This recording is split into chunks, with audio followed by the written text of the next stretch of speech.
Assalamu alaikum. Welcome to Zill Noorain's Tafseer series of the Quran. Today we are starting Surah Ash-Shams, which is the 91st surah of the 30th juz and has 15 ayahs. So let's begin with the recitation. أعوذ بالله من الشيطان الرجيم بسم الله الرحمن الرحيم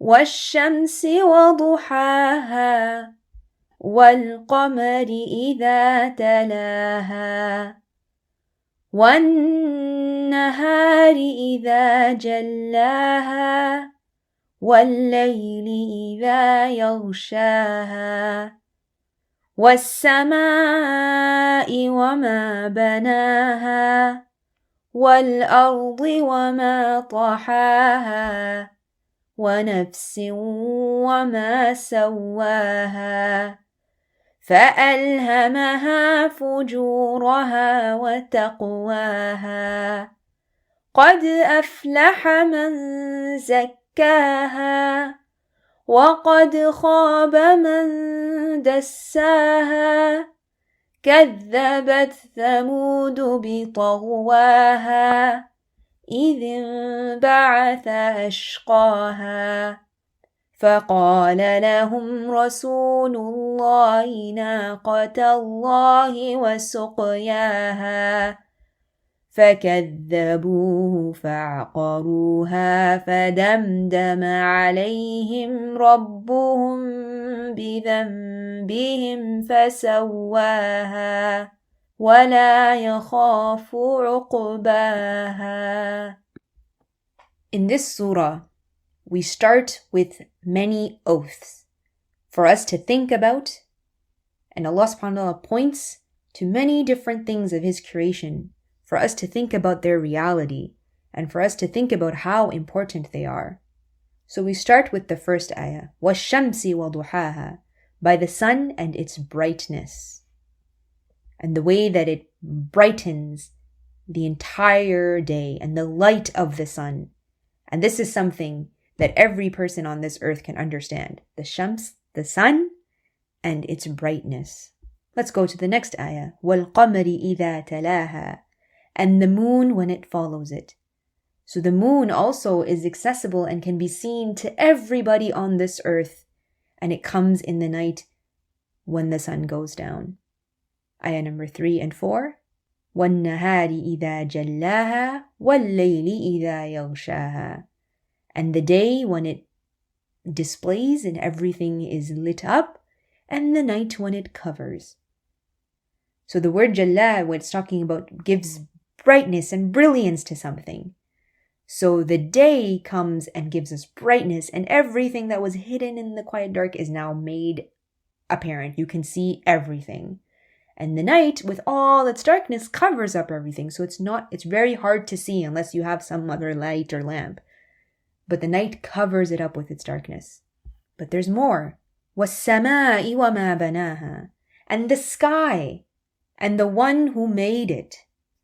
So we can all see the sky, and when we see the sky, we should think, where did this come from? Who made it? So Allah subhanahu wa ta'ala is saying the sky and the one who made it.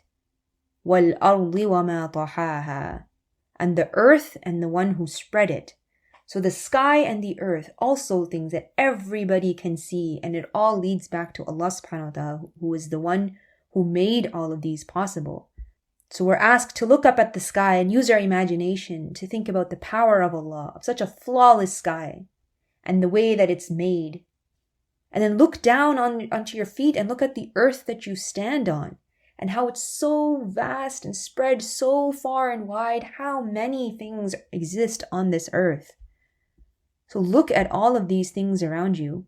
Look at all of these physical things, and then we talk about وَنَفْسٍ وَمَا سَوَّاهَا, and the self and the one who made it. Swears by the nafs. The nafs is the self. It could also mean the soul, the human self. Look at yourself. Look at you. Look at your mind. Look at what you are made out of. You are also a sign. So the Quran language is not talking to strangers. It's not something that nobody can understand. We talk about the night, the day, the sun, the moon. We're talking about the earth, the sky, and then yourself. All of these things, you don't need anything else to help you understand what the Quran is saying. You are the world around you, and you yourself are enough signs to point to the truth. And what goes on after the nafs? Ayah number 8, فَأَلْهَمَهَا فُجُورَهَا وَتَقْوَاهَا. So Allah subhanahu wa ta'ala is the one who proportioned it, وَمَا سَوَّاهَا. So He balanced the self, He created ourselves, and then He also inspired it, فُجُورَهَا وَتَقْوَاهَا. We have in our minds, we get inspiration to do good and to do bad. So the nafs can tell us when something doesn't feel right and we're doing towards something bad. It's like an alarm starts going on. And when we do something good, we feel good. It's a sign that this was something good to do. And so what does Allah subhanahu wa ta'ala say after it? قَدْ أَفْلَحَ مَنْ زَكَّاهَا. So this nafs, this self, our own human self, is going to tell us good things to do and bad things to do. Sometimes we're going to want to do something that's not right. And other times we're going to be guided towards what is good. So who is the one who is successful? قَدْ أَفْلَحَ مَنْ زَكَّاهَا. He has succeeded, He purifies it. When they feel like doing something bad, they can stop themselves. And when they're doing something good, they can keep on going and they don't give up in that way. وَقَدْ خَابَ مَنْ دَسَّاهَا. And who is the one who fails? He fails the one who keeps giving it more and more evil and corruption. So when they get some bad thought or bad inspiration, then they follow up on it and they plan it out and they keep doing it again and again. And when they get something good, some good inspiration, then they say, no, it's okay. They don't want to do the good. So the successful person is the one who takes control of themselves and does good. So now we move on to a story. Story of Thamud. Thamud was a tribe in the ancient times. And its place was full of ruins. When Allah subhanahu wa ta'ala destroyed this town, you can still see the signs of the destruction.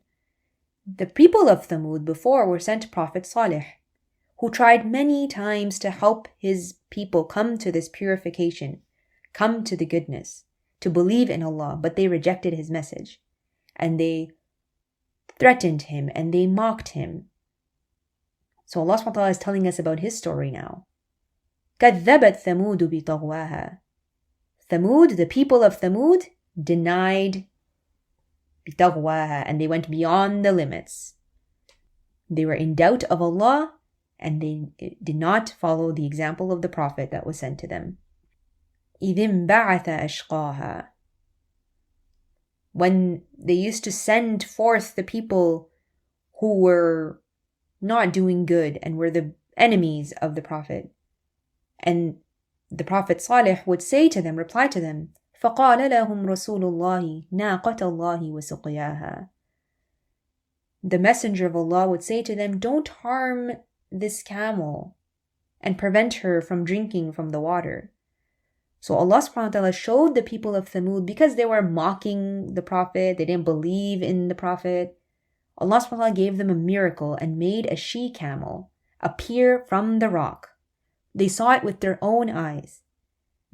And the she-camel would drink from the water. But the people started bothering that camel. They wouldn't let her drink. And eventually, they killed the camel. They were so blind in their rebellion, they did not realize the consequences of their actions. They were told, this is a miracle for you. Do not disturb the camel. And that's what the Prophet warned them. Do not harm the camel. نَاقَةَ اللَّهِ وَسُقْيَاهَا. Let her drink. Leave her alone. But they didn't. In ayah number 14, فَكَذَّبُوهُ فَعَقَرُوهَا. They denied him and they struck her. فَدَمْدَمَ عَلَيْهِمْ رَبُّهُمْ بِذَنْبِهِمْ. So then Allah subhanahu wa ta'ala brought down upon them the destruction for their sin, بِذُنُوبِهِمْ فَسَوَّاهَا, and made it equal on everyone. So they transgressed the limits of Allah, and then they met the consequences of their actions. وَلَا يَخَافُ عُقْبَاهَا. And Allah subhanahu wa ta'ala does not have to fear anyone. When Allah subhanahu wa ta'ala decides to destroy a nation for their deeds and for the evil that they are doing, No one can question Allah subhanahu wa ta'ala. Allah's power is supreme. He gave them the warnings. He gave them a prophet.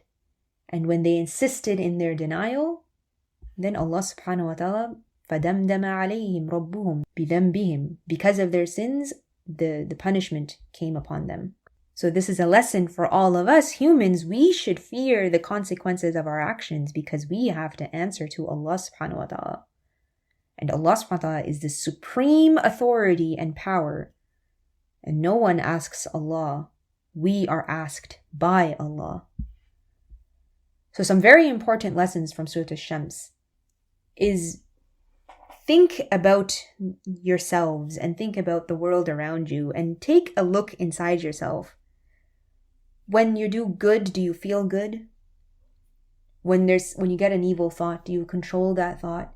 Are we continuously working on purifying ourselves, staying away from the evil and adding good deeds to our lives? Or are we so stubbornly continuing on the wrong path? And are we heading towards a punishment and for the consequences of our actions?